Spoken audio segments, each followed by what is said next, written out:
Sini katong lahir dan katong dibesarkan dari ragam suku, budaya dan bahasa. Katong anak Flova Morai. Morai Sumba Timur, Alorote, Sabula, Bata. Katong tetap satu di tanah Flova Morai. Sungguh indah katong pun Flova Morai.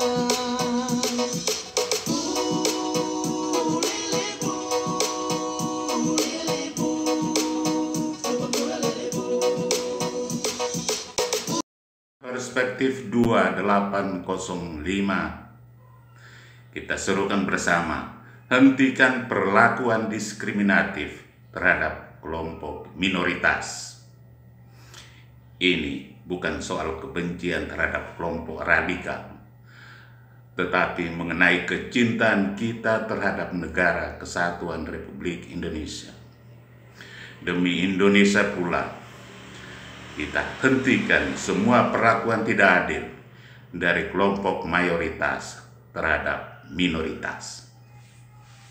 Dalam minggu ini, media sosial viral dengan arogansi Bupati Purwokerto, Anne Ratu Mustika, yang dengan penuh kecongkakan menyegel rumah ibadah Gereja Kristen Protestan Simalungun, Purwokerto. Belakangan ia memberi klarifikasi bahwa gedung yang disegel bukan bangunan yang diberi izin untuk kegiatan peribadatan. Ditelusuri lebih jauh, ternyata Anne Ratu Mustika bukanlah bupati satu-satunya yang melakukan perbuatan tidak terpuji demikian. Begitu banyak aparatur negara yang terlibat dalam tindakan diskriminatif dari perlakuan tidak adil mayoritas atas minoritas. Berdasarkan catatan Setara Institut, setidaknya aktivitas 200 gereja di negeri ini ditolak oleh masyarakat dalam kurun waktu 10 tahun terakhir. Dengan demikian, jika regulasi mengenai pedoman pembangunan rumah ibadah tidak direvisi, peristiwa seperti itu tidak pernah akan hilang.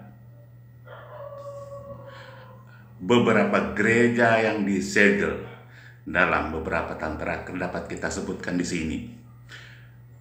Pertama, Gereja Kristen Protestan Simalungun atau GKPS di Desa Cigelang, Kecamatan Babaka, Cikau, Purwokerto.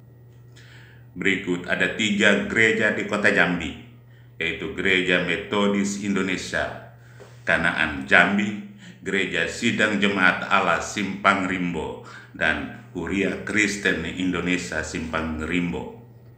Penyegelan ketiga gereja ini dilakukan oleh aparatur dari Kementerian Agama setelah mempertimbangkan hasil rapat Kesbang Pol Jambi, Forum Komunikasi Umat Beragama, pihak kepolisian, Lembaga Adat Melayu Jambi, MUI, TNI, dan warga setempat. Satu hal yang tidak bisa kita lupakan, yaitu Gereja Kristen Indonesia Yasmin Bogor. Setelah 15 tahun disegel dan bergumul dengan perizinan, baru pada Minggu tanggal 13 Juli 2021 diberikan hibah lahan oleh pemerintah untuk pembangunan rumah ibadah. Sejumlah peristiwa yang disebutkan itu memang benar-benar menyedihkan. Mengapa setiap orang yang punya kuasa mudah menggunakan jabatannya untuk mempraktekkan ketidakadilan dalam hubungan antara mayoritas dan minoritas? Mengapa aparatur negara begitu mudah didomplengi ormas-ormas keagamaan ekstrem untuk menindak sesama warga negara yang sesungguhnya dijamin kemerdekaannya oleh negara melalui Undang-Undang Dasar 45 untuk memeluk agama dan beribadah sesuai dengan agama dan keyakinannya? Pokok soalnya adalah bahwa negara tidak hadir dalam setiap perlakuan diskriminatif, penindasan, ketidakadilan yang dilakukan oleh sekelompok masyarakat mayoritas ekstrem terhadap masyarakat lainnya atas nama agama. Negara bahkan menjadi pelaku ketidakadilan itu sendiri melalui aparaturnya.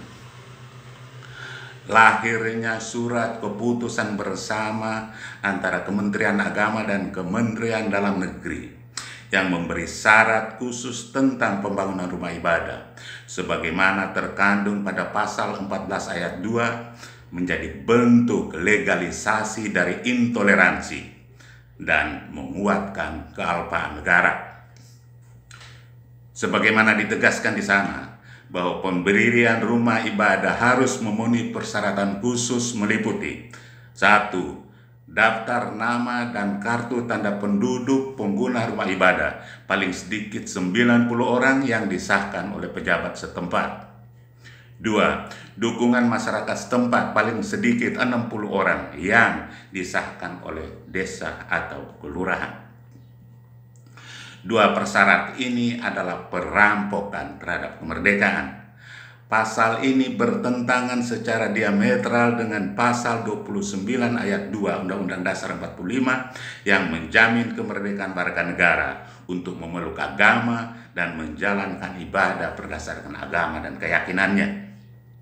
Ada banyak hal yang bisa dipertanyakan dalam konteks ini.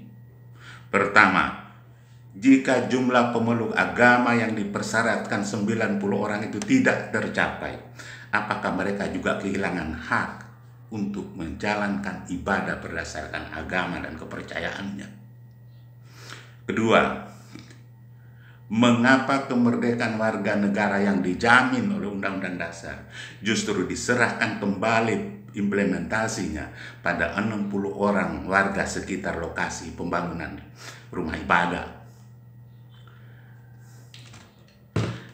Dengan mensyaratkan dukungan masyarakat setempat bagi pembangunan rumah ibadah, maka rumah ibadah direduksi hakikat dan fungsinya menjadi sama dengan tempat karaoke, sama dengan bar, sama dengan tempat hiburan yang oleh masyarakat dianggap berpotensi menjadi sumber keresahan sosial.